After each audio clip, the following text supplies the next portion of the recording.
इस्लामाबाद बिजली सार्फिन ते माहवार 200 खां 1000 रुपया फिक्स चार्जिस लागू कयो वियो आहे। जॾहिं त तिजारती सार्फिन ते मुक़रर चार्जिस 300% ऐं सनती इस्तेमाल ते 335% ताईं वाध कई वई आहे। नेपरा बिजली जा नवां टैरिफ मुतारिफ़ कराए छॾिया आहिनि, जेके 1 जुलाई खां लागू हूंदा। 5 रिहाइशी सार्फिन जे बिजली जे बिलनि में माहवार यूनिट जी खपत जे हिसाब सां 200 खां 1000 रुपया माहवार चार्जिस मुक़रर कया विया आहिनि ऐं अहिड़ी रीति कमर्शियल लाइ 300%, सनती सार्फिन लाइ 355% ताईं इज़ाफ़ो कयो वियो आहे। उन सां डिस्कोस खे मुक़रर चार्जिस ज़रिए पंहिंजी आमदनी वधाइण में मदद मिलंदी। माहवार 400-301 यूनिट इस्तेमाल कंदड़ घरेलू सार्फिन 1 जुलाई 2024 खां 200 रुपया माहवार जे मुक़रर चार्जिस अदा कंदा ऐं 401-500 यूनिट इस्तेमाल कंदड़ 400 अदा कंदा।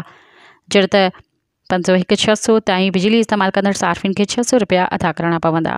मज़ीद ख़बरनि ऐं तफ़सीलात लाइ विज़िट कयो असांजी वेबसाइट www.awamiNewsHD.com ऐं ॾिसंदा रहो अवामी न्यूज़ HD।